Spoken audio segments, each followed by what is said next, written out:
Saya Ova Chandra Dewi. Saya dosen di Departemen Arsitektur Fakultas Teknik Universitas Indonesia. Saat ini saya juga sebagai Ketua Prodi Magister Perencanaan Wilayah dan Kota. Sebagai keseharian saya menjadi dosen, saya juga menjalankan Tridharma, yaitu tentang pengajaran, kemudian tentang penelitian, dan juga tentang pemberdayaan masyarakat. Di mana saya menitik beratkan yang pertama itu kepada pengajaran saya, kemudian yang kedua tentang penelitian, dan yang ketiga baru tentang pemberdayaan masyarakat. Untuk pengajaran sebenarnya ini adalah bagian dari passion saya gitu ya. Saya ingin mempunyai platform untuk berbagi dengan masyarakat. Karena itu sebenarnya di awal pandemi kemarin saya bersama mahasiswa dan juga dari klaster Arsitektur, Sains, dan Building Technology kami membuat sebuah platform yang namanya Build It Green atau BIG seperti itu. Sampai saat ini kami sudah punya 16 video. Kita biasanya mengundang para expert di bidangnya untuk berdiskusi. Dan kalau kita lihat sekarang sebenarnya viewsnya udah lumayan banyak ya. Kita senang gitu mempunyai platform untuk berbagi. Semuanya dalam rangka mendukung arsitektur dan sustainabilitas. Oke, Assalamualaikum warahmatullahi wabarakatuh. Selamat pagi semuanya.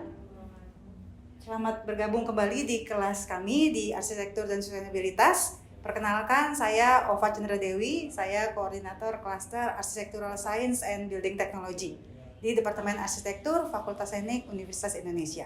Ya. Hari ini kita akan membahas tentang pengantar mata kuliah Arsitektur dan Sustainabilitas Workshop 1 tentang Ecological Architecture. Ya, siap-siap, juga siapkan catatannya ya, nanti kita harus ada diskusinya. Oke, nah sebelum kita mulai, biarkan saya dulu untuk menjelaskan mapping dari mata kuliah ini ya. Teman-teman sekalian, seperti yang sudah pernah dijelaskan sebelumnya, mata kuliah ini itu adalah gabungan dari Workshop Arsitektur Sustainabilitas 1 dan juga 2 yang diadakan di tiap semester ya.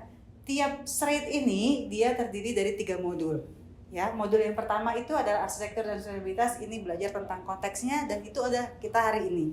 Kemudian nanti setelah 4 minggu ada sustainable construction and material, ada water and wastewater. Baru setelah itu turun tugas besar. Nah, itu ada yang terjadi di semester ganjil. Kemudian kita lanjutkan untuk di semester genap, ada LCA, thermal comfort dan juga pencahayaan. Anyway, ini adalah dari bagian keseluruhan yang akan kalian dapatkan sebagai core di kekhususan S2 Arsitektur dan Sustainabilitas. Ya. Oke, berikutnya dari mata kuliah ini sebenarnya apa sih ekspektasi kita gitu? Apa yang diharapkan? Dalam setiap mata kuliah, kita memiliki capaian pembelajaran mata kuliah atau CPMK. Ya, nanti baru didukung lagi dengan sub CPMK. Di mata kuliah ini kita diharapkan mampu mengelola riset terkait penerapan prinsip arsitektur dan keberlanjutan. Ya, di bawahnya ada sub CPMK 1 sampai dengan 4. Yang pertama tentang bagaimana kalian bisa menjelaskan pengertian, kemudian bisa mendemonstrasikan keberkaitan dan dalam keberlanjutannya, kemudian bisa mengidentifikasi isu, dan terakhir bisa mengembangkan prinsip-prinsipnya dalam kehidupan sehari-hari. Ya, kalau kalian lihat di sini ada C2, C3, C4, C5 adalah level kompetensi yang dititipkan di mata kuliah kita. Untuk S2 paling tinggi level kompetensinya 6. Dari sini ada yang mau bertanya? Cukup ya? Jelas ya? Oke, terima kasih. Kemudian kita mulai dengan mata kuliah ini. Nah, pertanyaan pertama dikaitkan dengan ecological architecture. Sebenarnya itu adalah hubungan manusia dengan lingkungannya. Bagaimana hubungan manusia dengan lingkungannya?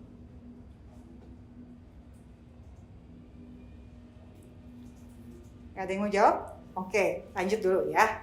Nah, contohnya seperti ini. Misalnya, ada bangunan nih ya, dia mencoba mengadaptasi beberapa elemen yang ada di alam ke dalam bangunannya. Ya, jadi walaupun kita dalam bangunan ada fisiknya gitu ya, tapi kita mencoba memasukkan alam dekat dengan kita gitu.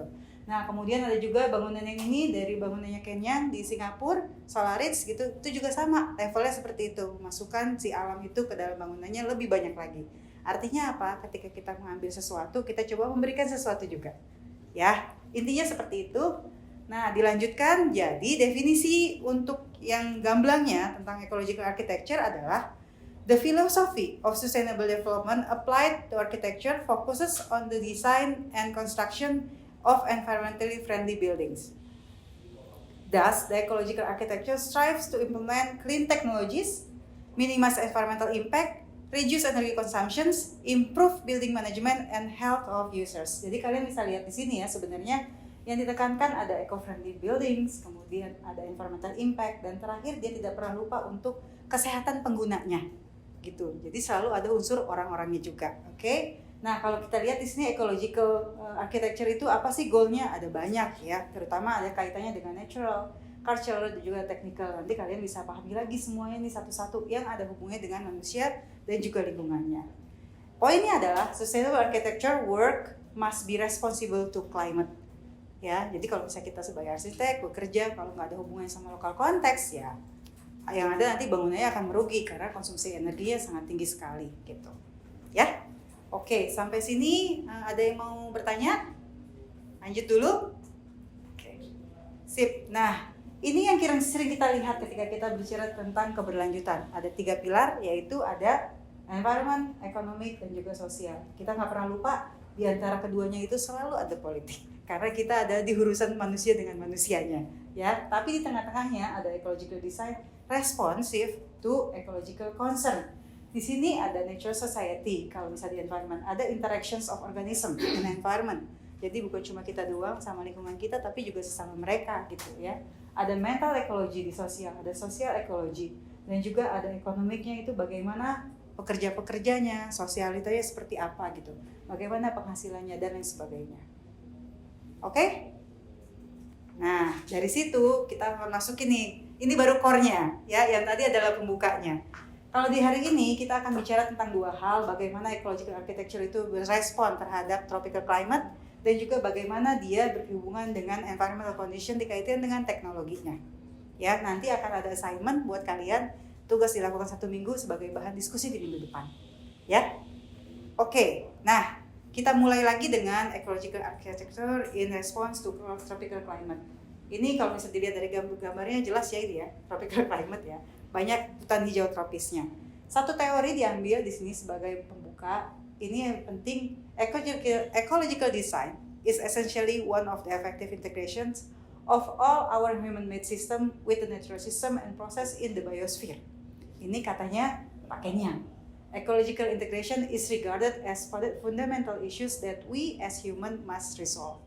Ya, ada beberapa tipe, ada thoughtful di sini, ada systemic integrations, reuse dan sebagainya. Ini adalah integrasi pendekatan yang dikeluarkan oleh pakainya di tahun 2006. Ya. Nah, pertanyaan ya, things to consider in tropical architecture. Apa ya yang harus dikonsider ketika kita berbicara tentang ecological architecture di tropical? Ya. Nah, ini dia poinnya. Ada banyak, tentunya kalau di sini boleh ditanya, ada form 1, sun study, formnya seperti apa, orientationnya seperti apa, openings, shading dan sebagainya sampai dengan thermal mass. Urutannya seperti apa? Tentunya berbeda-beda ya, tergantung sama perkaitannya si arsiteknya itu sendiri. Oke, pertanyaan pertama buat kalian, ini harus dijawab, wajib ya, karena sudah ada materinya. Pertama, prinsip apa sih sebenarnya yang bisa kita aplikasikan di eco-friendly building? Ya, silakan Flora. Menurut saya salah satunya itu mengoptimalisasi energi use-nya di bangunan. Oke, jadi penggunaan energinya ya, konsumsi energi dalam bangunannya. Oke, good. Ada lagi? Mungkin juga dari optimisasi bangunan lewat penggunaan materialnya, Bu. Maksudnya gimana? Penggunaan material mungkin di climate tertentu butuh ini, climate yang lain. Mungkin satu material ini cocok di climate yang ini, tapi belum tentu cocok di climate yang lain. Oke, jadi ada climate konteks ya. Dia bisa bicara dengan lingkungannya. Oke, terima kasih Sherin dan Florin. Kita langsung ke sini aja ya, ada bocorannya nih ya. Jadi eco-friendly itu yang bisa menerapkan apa aja sih? Yang pertama, optimize site potential. Jadi kita bisa lihat site potensialnya apa sih. Ini udah jelas ya konteks ya, seperti yang disampaikan oleh Sherin barusan. Tentang optimize energy use. Pas banget disampaikan oleh Florin. Ada lagi yang berikutnya, protect and conserve water. Tentunya kita nggak mau dong kalau kita ada tinggal di situ tapi airnya jadi rusak, terkontaminasi dengan polutan dan sebagainya.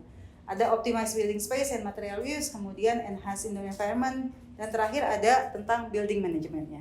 Ya, yang penting dari sini adalah semua ini kalau misalnya building managementnya keok atau kurang bagus ya, kurang bagus juga hasil pada pelaksanaannya. Ya, oke. Kita lanjut lagi ya. Kemudian yang berikutnya subbab yang kedua tentang technology responding to environment condition. Kita lihat di sini teman-teman gambarnya sama-sama ya. Yang ini banyak bangunannya, yang ini hampir nggak ada bangunannya. Ya, kira-kira balance nggak? Balance nggak? Enggak ya, enggak balance. Di mana di sini sebenarnya manusia itu butuh tempat tinggal, gitu ya. Kalau misalnya di sini juga si manusia itu butuh tempat untuk menghirup udara yang segar gitu, kira-kira seperti itu. Ini juga banyak pohon tapi terbakar ya, that's it gitu ya. Nah, kita mau memperkenalkan dulu sebagai pembuka tentang urban heat island. Ya, mungkin teman-teman di sini udah pada dengar gitu ya di mata kuliah fisika bangunannya. Urban heat island itu biasanya terjadi untuk bangunan-bangunan yang ada di perkotaan. Ya, di mana kalau kalian lihat di sini surface-nya itu sudah hampir rata semua dengan perkerasan, sehingga heat yang ada di sini, panas-panas yang ada di sini mengepung. Seperti itu. Kalau kita lihat di sini nggak terjadi nih, ada gunung, masih banyak pohon gitu ya. Istilahnya masih banyak yang hijau-hijau gitu ya. Nah, kemudian ini adalah desain prosesnya in response to reduce urban heat island effect. Ada banyak ya, salah satunya ada build form with the topography of the locality. Ini yang kita bahas tadi tentang local context. Materialnya harus sesuai dengan site-nya ada di mana. Ya. Oke, nah pendekatannya seperti apa? Ada passive design strategis dan juga ada active design. Untuk yang passive design ini contohnya ada cross ventilation ya. Jadi dia menambahkan fasad di sininya untuk mengambil udara yang lewat itu ya. Jadi masih ada lagi pergerakan udara sehingga ruangannya tidak terlalu pengap dan juga panas ya.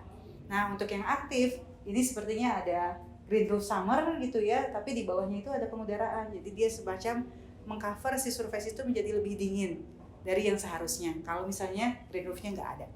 Nah, karena dia ada mekanisnya, makanya dia disebut sebagai active system strategies.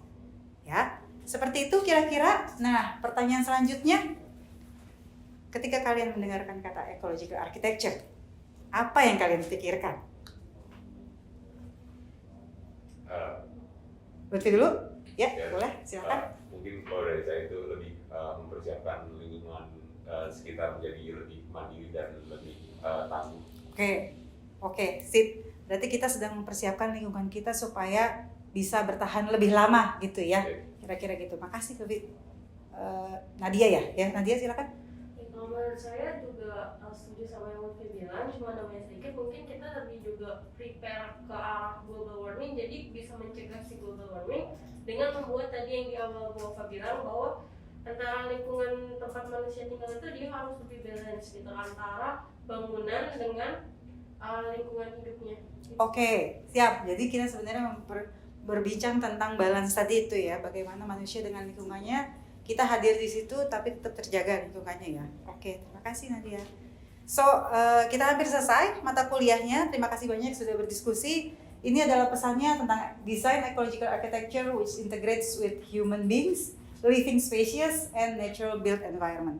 Jadi ada 3 hal ya tentang si manusianya, tentang living spesiesnya yang hidup juga tapi bukan kita, dan juga tentang lingkungannya. Bagaimana supaya menjadi balance. Terima kasih. So, pertanyaan selanjutnya adalah setelah conclusion, kita udah tahu nih tadi disebutkan supaya tangguh ya, to educate, enhance, context, and support the society to become independent and resilient, ya betul. Kemudian juga ada tentang balance-nya. Balance-nya ada di nature in the process and system for better life quality, ya more or less seperti itu. Ya. Nah, sekarang pertanyaan buat kita semua. Kita ready to change kak? Ready to change kak? Oke, terima kasih kalau gitu. Nah, kalau ready to change kita bisa mulai dengan task dulu ya, dengan assignment. Ini adalah assignment individual, teman-teman, menempatkan diri kita di environment, di tempat tinggal kalian masing-masing. Jadi seperti ini bahasanya, you are part of the ecosystem. Jadi kalian adalah bagian dari ekosistem kalian, ya. Based on your observation, please define an issues on the surrounding neighborhood where you live, and now try to address the ecological architecture and be clear on your questions and message. Ya, jadi kalian coba observasi di lingkungan tempat tinggal kalian sendiri ya, ada isu apa nih terkait dengan ecological architecture. Kemudian kalian came up dengan pertanyaan dan juga pesannya. Siap? Tolong dibuat dalam format esai 500 kata, tapi juga harus dipastikan kalian menginkludkan citasinya, referensinya ya, dan juga di sini ada juga pesannya apa. Gitu. Tugas kalian dikumpulkan melalui platform ini 1 minggu, batasnya sebelum mata kuliah yang berikutnya di minggu depan, dan kita akan membahas satu-satu tentang jawaban kalian untuk next stage-nya. Oke, sampai sini apakah ada yang mau ditanya tentang tugasnya atau tentang materinya? Cukup? Jelas? Oke, tolong dipahami ya. pengumpulannya dan juga platform penulisannya seperti apa ya. Oke, kalau sudah, yang berikutnya teman-teman ini ada further readings ya. Kalian bisa lihat, tentunya kalian bisa baca di sini tentang material, tapi tidak terbatas yang hanya di sini saja.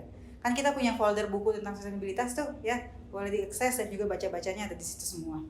Kemudian terakhir kita juga punya platform Build It Green, di mana di sini ada banyak sekali expert-expert. Tolong kalian bisa juga pilih topik-topiknya yang mana yang mau kalian ikutin ya. Demikian kalau gitu, terima kasih banyak semuanya. Sehat-sehat, sampai ketemu di minggu depan. Assalamualaikum warahmatullahi wabarakatuh. Selamat siang. Oke, assalamualaikum warahmatullahi wabarakatuh. Ya, selamat sore sekali lagi teman-teman sekalian. Terima kasih sudah bergabung lagi di kelas ini. Sore ini kita akan mengadakan presentasi untuk modul 1 ya. Di mana di modul 1 ini kalian dibebankan untuk mencapai sub CPMK 1, 2, dan 3 ya, berarti kalian harus bisa menjelaskan pengertian modul ini, kemudian kalian bisa mendemonstrasikan prinsip keberlanjutan pada tugas kalian, terutama dikaitkan dengan isunya, dan terakhir adalah kalian bisa mengidentifikasi isu tersebut di bangunan yang kita ambil. Bangunannya kita adalah Engineering Center. Oke, kalian bisa siapkan materinya untuk presentasi, tapi tolong waktunya dimanfaatkan dengan efektif ya. Setelah presentasi kita akan mulai dengan diskusi, di review kembali ya. Terima kasih, silakan dimulai. Siapa yang akan presentasi? Oke, ya udah. Mangga, silakan dimulai. Baik, selamat sore Ibu dan teman-teman. Oke. Terima kasih atas waktunya. Habis. Oke, assalamualaikum warahmatullahi wabarakatuh. Selamat sore semuanya. Terima kasih. Kita hari ini akan mengadakan presentasi untuk modul 1 kalian ya. Silakan, berarti ini yang akan presentasi siapa?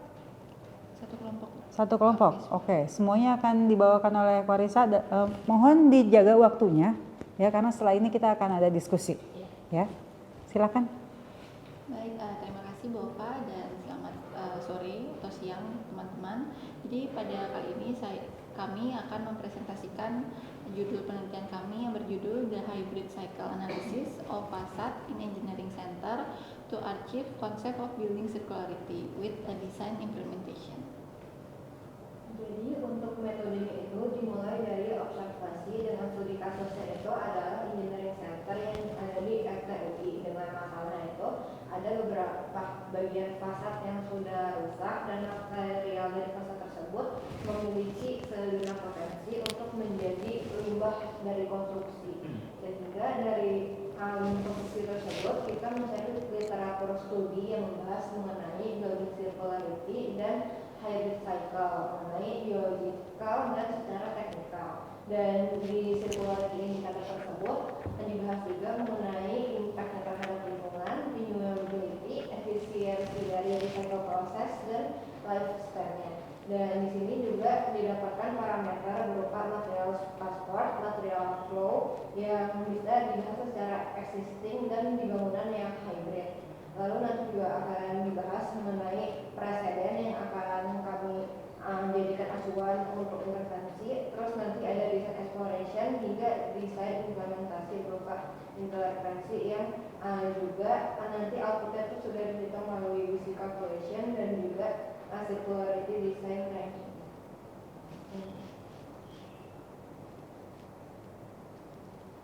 Nah ini jadi sebelum masuk ke result hasil desain ini kami sempat melakukan beberapa intervensi desain Bu. Jadi yang kami tampilkan ini hasil terbaiknya itu menggunakan material miselium yang dari nilai material proportionnya itu lebih banyak biologikal daripada teknikalnya, sehingga dapat terjadi sirkular materialnya, jadi bisa kembali ke alam lagi. Jadi dari alternatif yang kami tampilkan ini lebih banyak menggunakan miselium brick-nya daripada yang teknikal seperti stainless steel, steel brick reinforcement, sama konkretnya. Oke, terus selanjutnya dari beberapa alternatif desain yang sudah kami propose itu ada 3 alternatif dan juga desain existing kami hitung dan kami ranking circularity-nya, dan kemudian dari alternatif tersebut alternatif desain 3 lah yang mendapatkan nilai tertinggi, yaitu nilai 17. Berikut kami menampilkan sebuah video untuk visualisasinya. Hybrid loops merupakan gabungan dari technical dan biological cycle yang mengadopsi konsep building circularity pada komponen bangunan. Jadi, mengapa hybrid loops? Penelitian ini kemudian menggunakan studi kasus Engineering Center yang berlokasi di Universitas Indonesia. Salah satu komponen bangunannya, yaitu fasad, memiliki isu yaitu karat dan beberapa fin sudah lepas. Rancangan fasad tidak didesain agar mudah di-maintenance sehingga pada akhirnya akan didispose mudah di landfill. Hal ini adalah salah satu contoh penggunaan sistem linear economy. Sistem ini sudah ada sejak lama hingga akhirnya menjadi ancaman nyata bagi lingkungan saat ini. Disitulah pola pikir baru masuk, yaitu circular economy. Untuk menghitung seberapa besar sirkularitas terhadap material, dalam penelitian ini menggunakan building circularity calculation. Output dari penelitian akan menghasilkan circularity design ranking untuk melihat desain alternatif mana yang paling sirkular bila diimplementasikan pada bangunan engineering center. Alternatif 1 memiliki responsive shading system, alternatif 2 memiliki sistem breathable arsitektur, alternatif 3 memiliki dynamic system. Masing-masing desain alternatif dilengkapi dengan temperature harvesting. Alternatif desain 1 terdiri dari 61% biological material dan 39% technical material. Panel-panel ini dapat berputar secara otomatis mengikuti arah datang matahari yang bergerak berdasarkan sensor cahaya. Alternatif desain 2 terdiri dari 78% technical material dan 22% biological material. Skill ini menggunakan material termobimetal yang dapat menyusut dan membesar disesuaikan dengan temperatur yang ada di sekitar bangunan. Alternatif desain 3 terdiri dari 63% biological material dan 37% technical material. Komponen utama fasad menggunakan bata miselium yang merupakan material yang biodegradable. Bila melihat hasil dari circularity design ranking, dapat disimpulkan bahwa alternatif desain 3 memiliki nilai sirkularitas yang paling tinggi. Perhitungan hybrid loops menjadi penting untuk membantu dalam pemilihan material yang memiliki nilai building circularity yang paling maksimal.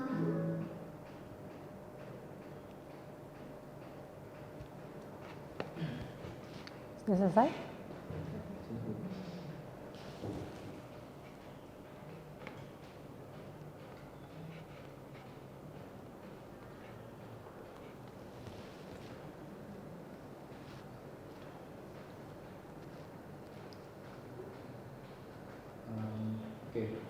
Kesimpulannya, yang pertama ini adalah the hybrid design strategy with a high portion of biological material is the most promising option to implement the building circularity concept in engineering center. Seperti tadi alternatif 3 yang biological materialsnya itu paling tinggi. Kemudian biological material mostly have less environmental impact compared to technical materials, but the shorter lifespan of biological material should be mitigated.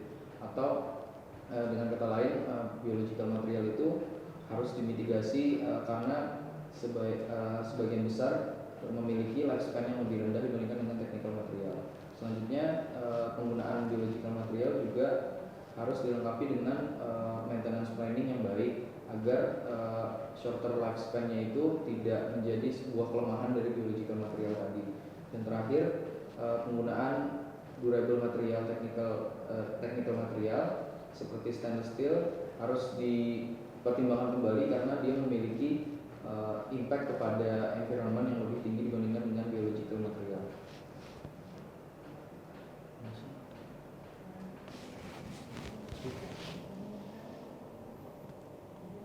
Jadi untuk rekomendasinya berdasarkan dari hasil penelitian kami ini, alternatif ketiga itu yang pakai miselium brick itu merupakan desain terbaik dengan menggunakan hybrid cycle di engineering center pada bagian fasadnya. Jadi desain ini tuh bisa mencapai performa terbaik di bangunan terkait nilai circularity-nya Bu. Jadi perlu di perhitungan itu kami coba compare dengan existing dan dua alternatif lainnya. Seperti itu.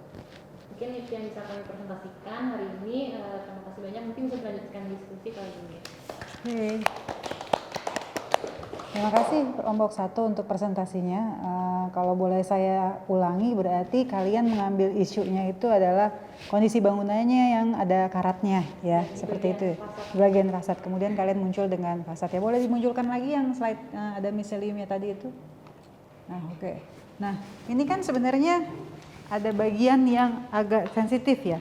Kalau misalnya kalian tadi ngomongin ini sebagai fasad yang kedua, tapi dia sebenarnya adalah biological, ya kan? Pernah dipikirin nggak efeknya apa ya untuk maintenance gitu? Kalau misalnya dia adalah biological matters. Kalau untuk maintenance sih sebenarnya sempat kepikirannya mungkin maintenance-nya bakal lebih istilahnya relatif sulit gitu ya daripada yang teknikal, karena mungkin dia lifespan-nya lebih cepat juga gitu daripada yang teknikal. Cuma kenapa kita akhirnya memutuskan pakai biological yang misalnya ini lebih banyak, karena dia walaupun misalkan nanti istilahnya dia kembali ke alam gitu, kembali ke lingkungan, dia itu bisa membaur dengan lingkungannya kembali gitu. Jadi istilahnya kalau misalkan dia istilahnya rusak atau apa, dia tidak mencemari ke lingkungannya lagi, seperti itu sih Bu. Oke. Pertimbangannya. Mau nambahin sedikit Bu. Jadi kami juga udah mempertimbangkan gitu untuk second skin ini kan salah satu challenge-nya itu adalah membersihkan gitu ya, karena kan mungkin dia nanti akan berlumut atau ada jamur dan lain-lainnya gitu ya. Jadi kami membuat jalan untuk akses untuk membersihkan si second skin-nya ini. Yang mana tuh? Di belakang dari ininya. Oke, Jadi di itu belakang sini. Ya, jadi antara jendela sama second skins-nya tuh ada jarak gitu Bu, untuk orang supaya bisa jalan di situ untuk memaintain si fasadnya itu gitu. Oke. Menarik ya sebenarnya yang kalian sampaikan ya, apalagi ini bio-based material, artinya dia bisa kembali lagi ke alam. Coba nanti kalian bisa baca bukunya Peter Graham ya, yang building apa judulnya? Building ecology. Ya, building ecology ya, coba lihat di situ karena di situ ada beberapa prinsip sebenarnya. Salah satunya adalah bagaimana kita memaintain material itu dan bisa kembali kepada alam lagi. Ya. Oke, terima kasih semuanya. Saya rasa cukup kelas ini hari ini. Apakah ada yang mau diskusikan lagi? Belum sih Bu. Udah cukup? Oke, jangan lupa untuk siap-siap di modul berikutnya. Terima kasih. Terima kasih Bu. Sebagai dosen, saya bercita-cita sebagai guru bangsa yang profesional, bijak, dan tetap konsisten melangkah untuk mewujudkan keberlanjutan. Terima kasih banyak. Assalamualaikum warahmatullahi wabarakatuh.